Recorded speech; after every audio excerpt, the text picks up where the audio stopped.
2237, and you do have the deal where they can get in-game on DVD with all the extras. Follow the Republican Obama deception with free shipping. So that's over a $60 a discount right there when they buy the 3 silver dollars for for $97. Correct, Ted? Yeah, that is right. And you just can't beat that. I mean, it's like you get the information that is going to help bring down this horrific system that seems to be eating us alive, and you get silver at the same time. I don't know how you can beat that mix, Alex. Well, you can't beat it. Here's the number, 800-686-2237, and I would say buy gold and silver from Ted. It makes the network possible, but quite frankly, these deals, there's not really any profit to speak of. I guess on a few of the deals, a tiny 1 or 2 or 3% markup, but since the market's already gone up, that's not really the case. These are Ted's lost leaders we do here, and they're great deals. It's now time to start moving, at least putting your toe in the water for gold and silver. If you're purely in the stock market or purely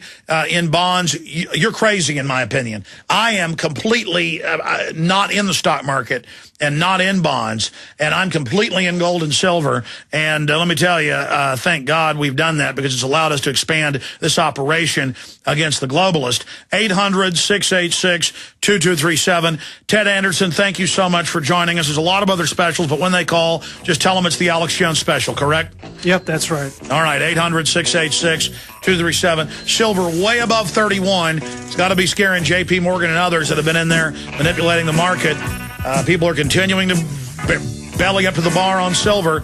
Same thing on gold, 800-686-2237. We'll be right back with a ton of key intel on government censorship. You name it, stay with us.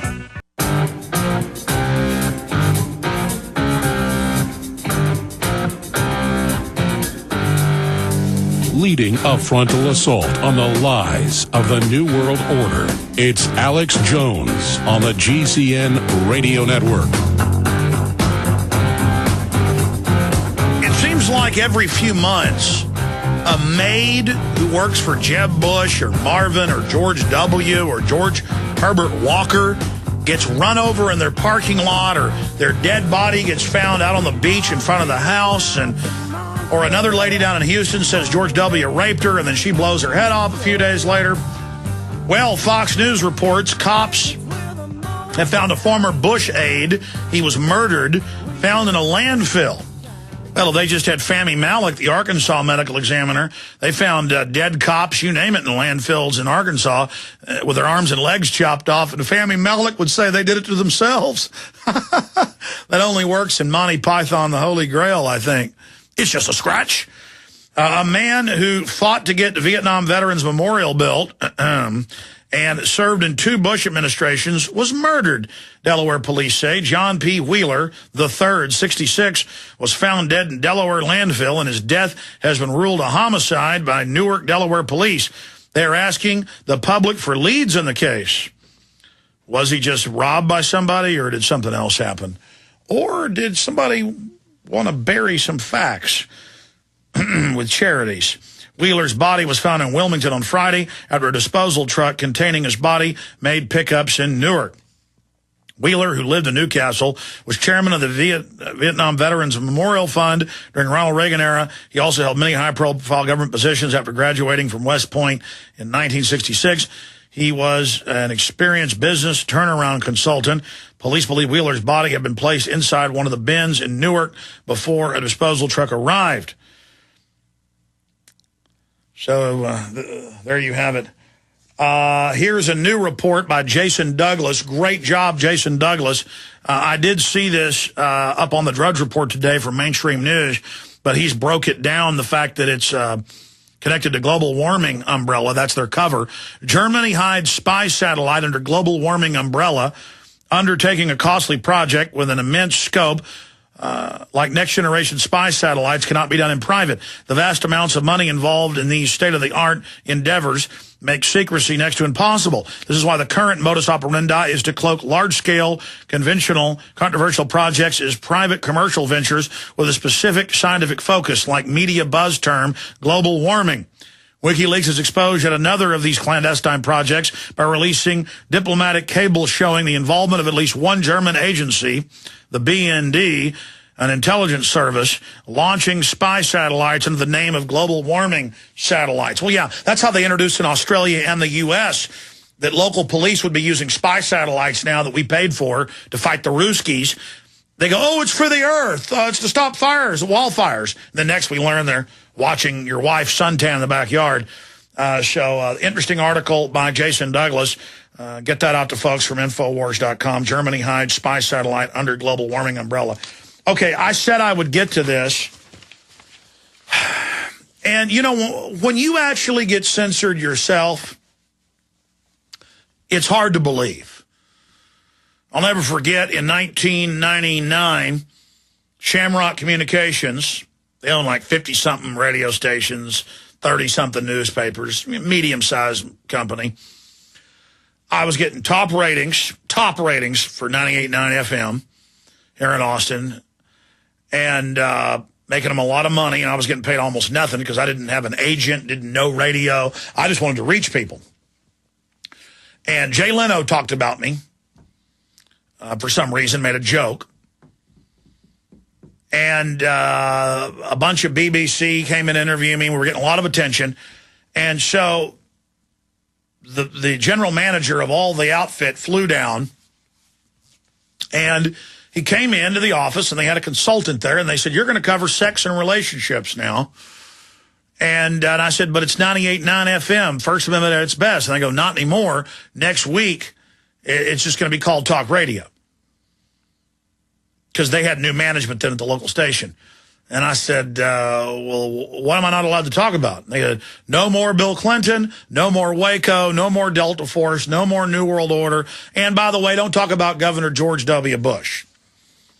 And I went, wow. And I found out right before Mark Keister left to go run the YMCA. He was the good guy that hired me, along with a former radio guy by the name of Sharkman was his radio handle, who'd actually been syndicated all over the country and was actually a radio person, and called me. They saw me on Access, said, you got talent, you want a show? Boom. Of course, it was successful. But they told me no more of this stuff. And about a week later, they said, you're still talking about this stuff. And I said, well, I told you in the meeting I can't shut up about these issues. I mean, I do this for passionate reasons. And the guy slapped me.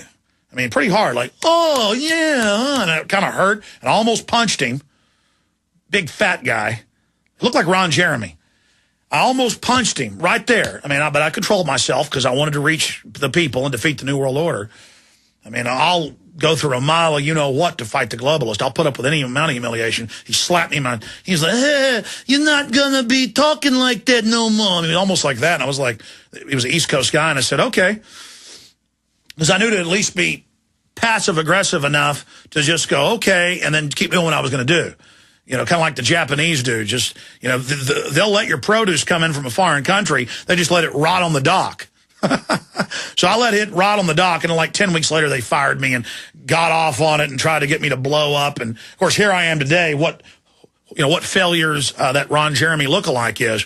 So all of that happened, and I still couldn't believe it. By the way, the day they fired me, the BBC was there again to interview me, and they yelled at me and laughed at me and said, get your stuff and get out of here, and did it all in front of the media. And I knew I was telling the truth and fighting the globalists, and I wasn't worried about it. I'd already started doing a show over satellite that was being picked up by stations.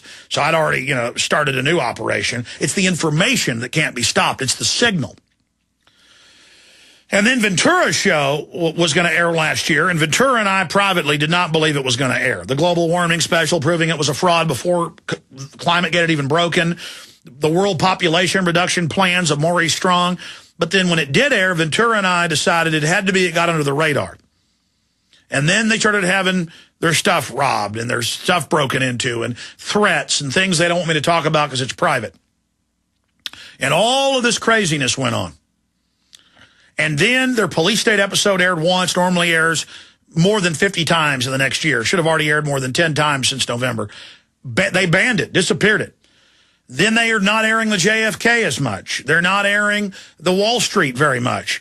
And people who believe in DVRs, people who think they're great. I told you many years ago, they watch what you watch. They track what you watch. Many of them have microphones and cameras built in. All the new video games coming out have it. And they track everything you're doing. Now that's admitted. First got admitted 4 years ago, Janet Jackson malfunction, and they reported, TiVo, 2.2 million rewinds, replays within 1 minute of it happening. And the Chicago Tribune asked, how do you know that? So that's what's going on here. That's what's happening. And I got to get to this next video, but when we come back in the final segment, I'll tell you the latest censorship dealing with this. But I've barely got time to get to this now. This is from the 1970s. It's a Orson Welles piece from Plato's The Cave. And if you go to Infowars.com, you can see it. It's called The Cave, How Man is Controlled. And it describes, and I'd read Plato back in college, but I'd forgotten about it. It describes everything I've gone through. Once you've been out of the cave, you don't care about laurels or awards, or you just care about the truth and the wonderment of life, and you passionately want to unlock people who've been in the mind control system. And this was written 2,300 plus years ago by Plato. And imagine how you can take the cave wall with the puppets for television. All these years later, how perfectly The Cave describes the mechanism that has captured, deceived and diverted us from what's important and real about humanity. Real life has been arrested in our modern day. Instead, television and other forms of bread and circus present to us imitations of life that we learn to take on as our role models and heroes. Think about sports. Think about fashion. These are all shadows on the cave wall. The world is so much bigger. And if I can just get people to think outside the box, I've done my job. Here it is, Plato's The Cave. Let me show in a parable to what extent our nature is enlightened or unenlightened. Envision human figures living in an underground cave with a long entrance across the whole width of the cave. Here they have been from their childhood and have their legs and necks chained so that they cannot move and can only see before them, being prevented by the chains from turning their heads around. Above and behind them, a fire is blazing at a distance. They see only their own shadows, which the fire throws on the opposite wall of the cave. For how could they see anything but the shadows if they were never allowed to move their heads?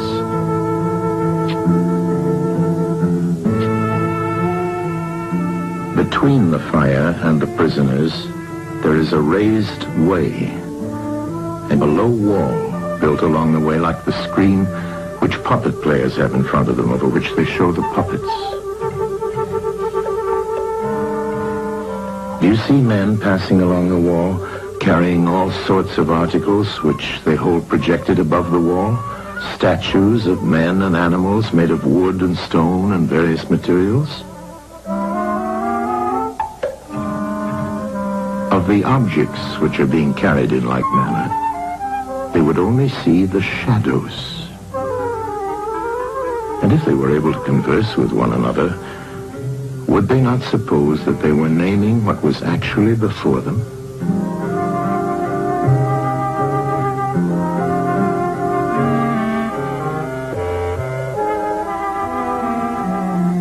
And suppose further that there was an echo which came from the wall.